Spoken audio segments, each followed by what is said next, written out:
Thank you for being here right after lunch. So, okay, we have slides. That's great. Okay. So today I'm going to talk a little bit about how to invest in DeFi securely. And this is a rather complex topic. So we will cover owning and operating funds without losing them.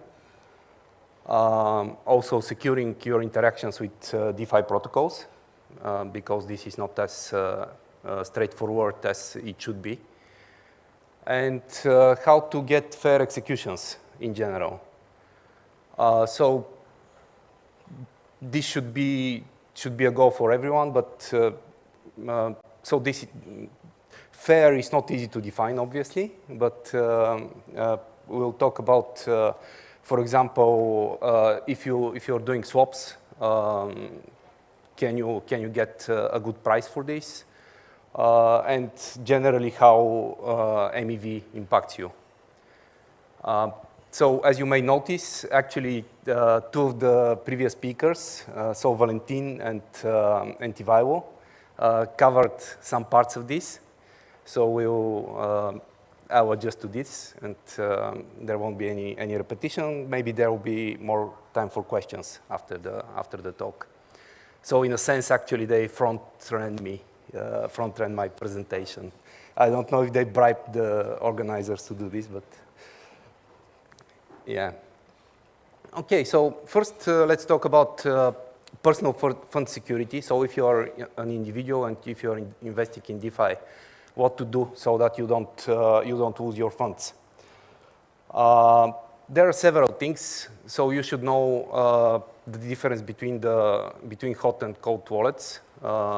Basically, a cold wallet is something that is not on a computer, and therefore funds cannot be stolen directly from it, at least.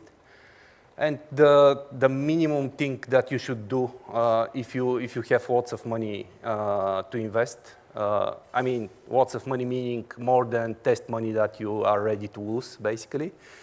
So the classic setup is actually to use hardware wallets. This is not enough, of course, so you should back up your seed phrase on paper and never enter it into a computer. So I actually I know people who should have known better, and if you just invest from MetaMask,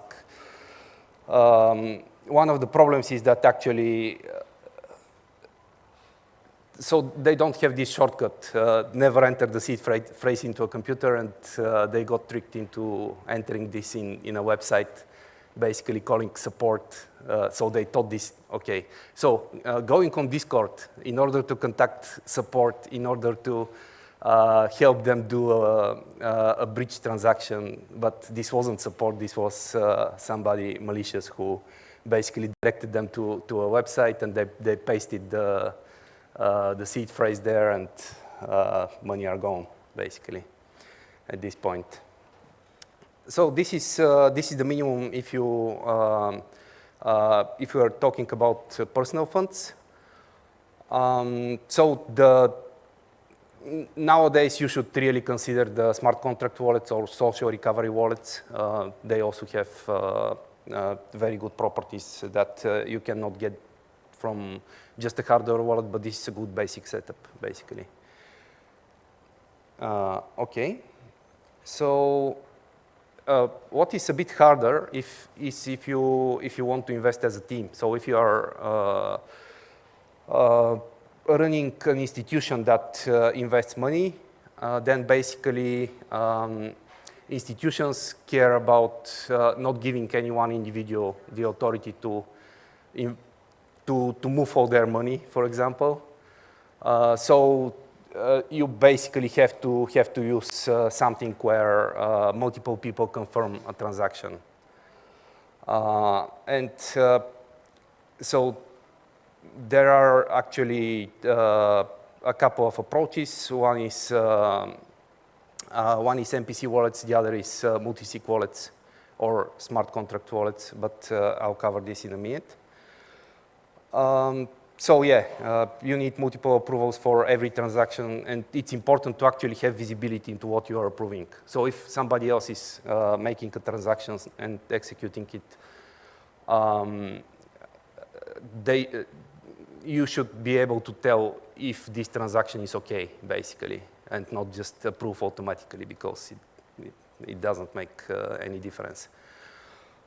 So if you are an institution, you may care also about having multiple roles in your team of traders. So for example, you might have a junior trader or initially assigned to just collecting rewards and not doing anything more substantial, which is difficult. Actually, it's not possible to do with MetaMask, for example, but it's difficult in general, but it's something that you want. And the other thing that you want is you also want to be able to have bots that automate, for example, this very reward collection. It makes a lot of sense to be automated, but still, if you have a bot and a machine with a private key, if it gets compromised, then your money are gone again. So you want to have some secure way to work with, to implement automations. Okay, so one of the solutions is Mpc Wallets, the so-called Mpc Wallet. So Mpc stands for multi-party computation or secure multi-party computation. So this is a more general concept, but when applied to wallets, this generally means that the key is sharded in several different computers. And if anyone wants to sign a transaction, there is basically a way for these computers to talk to each other and sign the transaction together without the pieces of the key ever coming together in a single place. So basically, if somebody wants to hack you, they have to hack all the shards or some part of them. So actually, usually Mpc works with 2 out of 3, for example, shards need to sign a transaction. So a good solution for this, or a typical solution, if you are an institution. And when I'm saying institution, by the way, this means maybe just a small hedge fund or family office that is investing in DeFi. So one solution that is very popular is Firebox. So what it gives you is, for example, whitelisting of the addresses that you are allowed to interact with. And it also does address rotation for the parties that you are interacting with. They kind of help you basically keep this more secure. Unfortunately, though, whitelisting mostly applies to the older, it applies to crypto transactions before DeFi, because it doesn't affect addresses that are parameters to the DeFi calls. So this means that you can you can put your money on Aave, for example, or a lending protocol, and then you can send another transaction saying, now I want to withdraw my deposit, but withdraw it to this other address, and Firebox won't catch you. It doesn't actually whitelist the transaction parameters. So the other popular solution is the multi-sig wallets, or smart contract wallets, or just smart wallets. So the biggest one, I guess, in DeFi is Gnosis Safe. And it's a smart contract. Actually, Vail covered a little bit of this in the previous talk. Basically, it's a smart wallet, and you are investing via it. It relies on the fact that you can basically trust the execution of Ethereum. And you can implement more logic in a secure way in the smart contract itself, more than just a 2 out of 3 signing, for example, like with Mpc. So it can be more flexible, let's say, but so there are drawbacks like gas fee. People may check what you're doing if you're big enough for them to care, stuff like this. Okay, so that was part about holding funds. So now about DeFi interacting with DeFi protocols. So actually a widespread misconception, or people actually know this, but they act as if they don't. So you cannot trust the website when you go to a DeFi application. Because the website could be hacked, you could have mistyped it, and you went to a different site that is waiting for you to give them your money, basically. So what you can trust is the transactions you are signing. So if it gives you a transaction to sign that you shouldn't, then you shouldn't. I mean, basically the way that these hacks work is that they inject transactions that look good, but they aren't. They're a way to steal your funds. So actually one example of this is this happens for all DeFi, basically. So permissions to access approvals for ERC20 tokens. And if you get a screen like this, basically you need to so by default this approves unlimited amount to the smart contract, which is you need to ideally verify that this is the actual smart contract that you want to approve. And you also need to click the edit permission in order to modify the amount. So in general, it's not a good idea to give unlimited permissions. So this is actually an example of some of the protocols actually require you to sign a custom message that approves the transactions, and it's very unreadable. So this is actually a hash that you're seeing. Oops. Yeah. So this is a hash, and you obviously don't know what you're signing with this. So these are all areas of improvement for DeFi and for crypto in general. So there should be some visibility into what you're signing, and you should understand what you're signing. Okay, so the other thing I wanted to talk here is about MEV and explaining transaction ordering, but so we already saw this in the previous presentation, so I'm going to skip this. And just give a couple of examples. So yeah, of course, one is when you're doing swaps. So sandwich attacks, Valentin covered this. Basically, DEX arbitrage is generally considered good MEV. So one that doesn't impact you negatively, but this is not quite true. So if you actually have a large amount of money to swap, and you do this directly, this would create an opportunity for arbitrage bots to backrun you and basically restore the balance with the other DEXs. So this means that you are not getting a good execution price.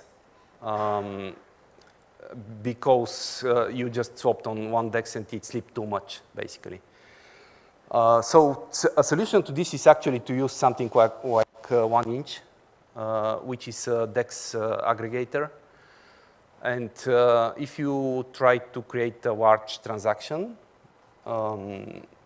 that would slip, it basically distributes these transactions among several DEXs and gives you the best execution price. So there are things you should, you should consider basically using these sort of things, like 1inch or other aggregators. So the other thing that is in your control is the max slippage, which you control when you create the transaction. Unfortunately, so if you have too big max slippage, then people would be tempted to sandwich attack you. And this is obviously not good. So actually, it's not a solution, though, to give a very low max slippage, because this would mean that your transaction generally would not get executed. Or if somebody decides to see swap transaction, they can, and you set low slippage, they can actually cancel your transaction several times until you give up and give it large max slippage, and then they would sandwich attack you at this point. So it's not easy, and the max slippage is not a complete solution. It's just some knob you can turn. So actually, a more complete solution to this is to use a direct relay to miners or something, a service like BlockSeaChain, which does exactly this. And if you are investing other people's money, generally, you should consider doing this.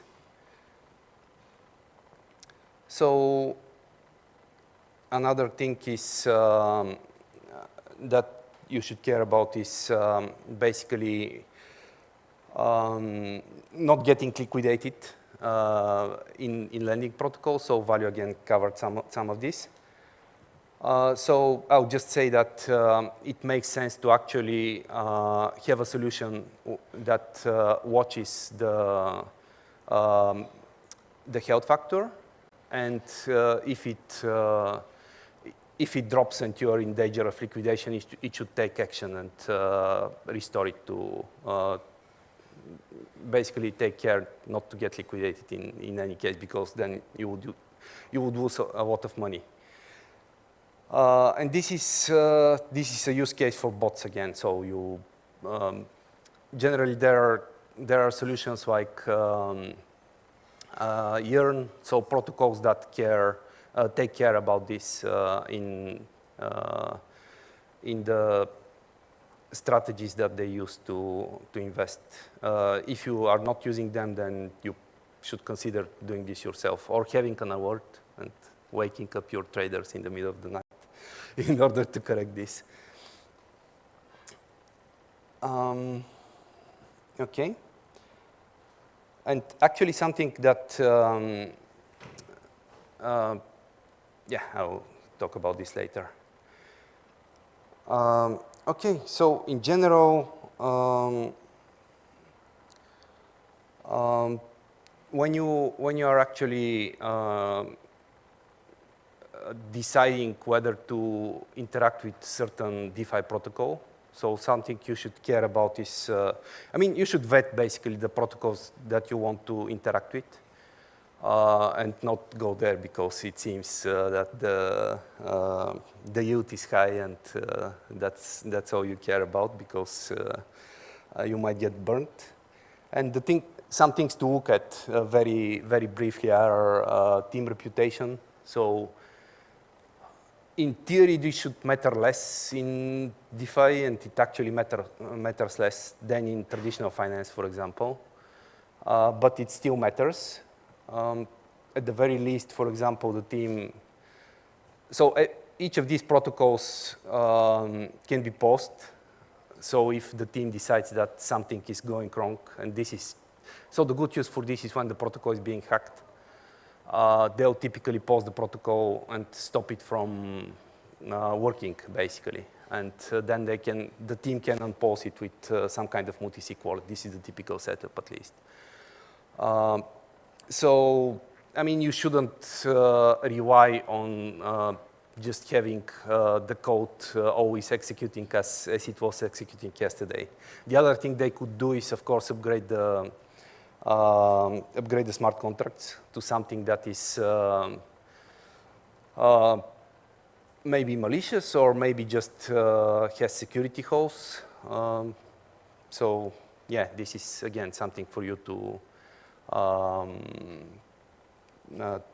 inspect.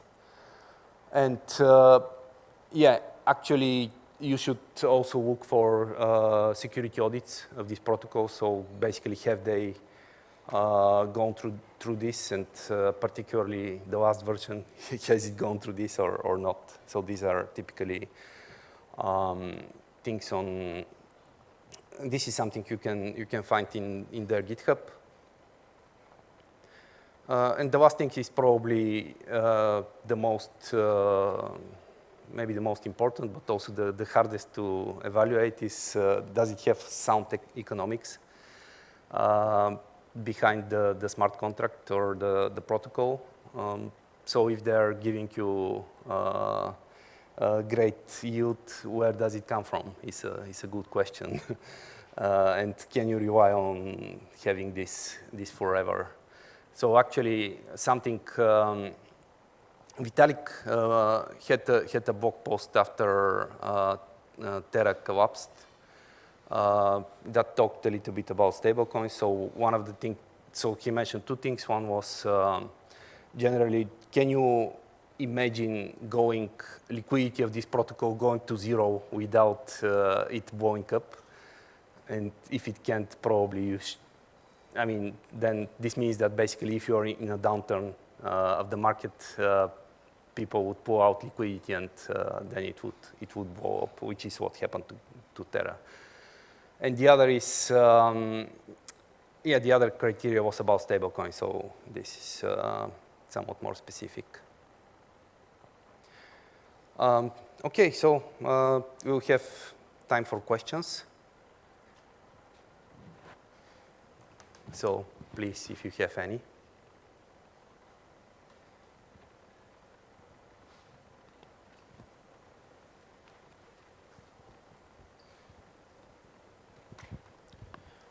What is going to be the recommended slippage when doing swaps, by your opinion? So this depends on the market and the protocol. I mean, generally you have like three, and maybe also, so if you are actually swapping a small amount of money, then you don't care that much about the slippage. Talking about, let's say, huge amounts of money. Under 1%, definitely, yeah. Thanks. But yeah, it's not hard and fast rule. Hello, thanks for the great presentation. So I have a question. You mentioned that we could use outside tools, third-party tools, to basically make sure that our transactions are executed fairly, right? For example, when making a big buy across DEXs. Is there any way to do that just by ourselves in a safe way? I guess an easy way, just for in terms of UX. And also an additional question, is it possible to actually, for example, you mentioned sandwich attacks. Is there not a way to protect ourselves from sandwich attacks? For example, sandwiching the other person? Or is that an idea that's not really possible? Sandwiching the other person, what do you mean? Yeah, so you mentioned that we might get sandwiched. Yeah. And someone might take advantage of us. Is it not possible for us to take advantage over that person? So actually, there were some exploits, but this is not. I mean, if you get into this, you're basically not just an investor in DeFi. You're trying to, let's say, you're trying to extract MEV yourself. And for MEV extraction, actually, there are lots and lots of ways. So it's not just sandwich attack. You can do multiple things.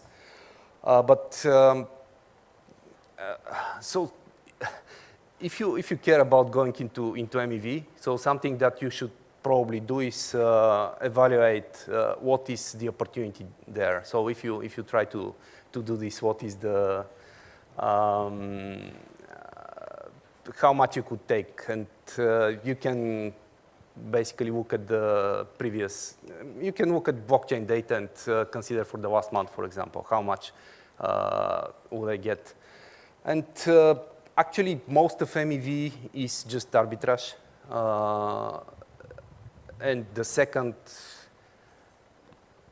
so 90%, okay, maybe 90% is, or 85%, let's say, is arbitrage, like 10% is liquidations, and then you are fighting for the other 5% if you're trying to do something there.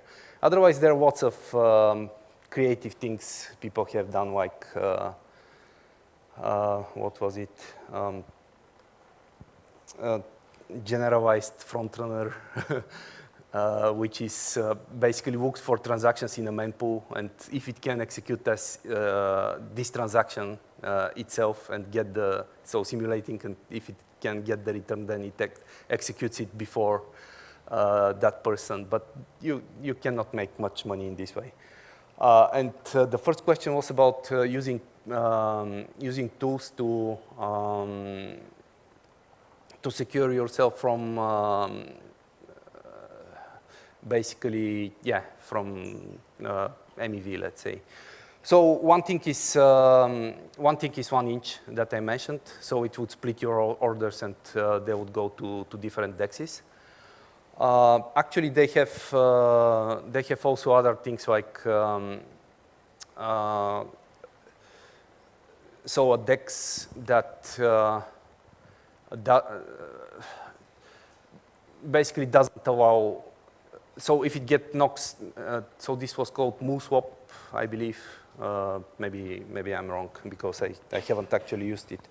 But it is so you can build these services in a way to minimize the possibility for MEV extraction, so that the investors and the liquidity providers get most of the returns. So they're doing things like this. And the other thing you could do is go direct via box route, for example. It's not expensive really, and or you can use something else. Okay. Other questions?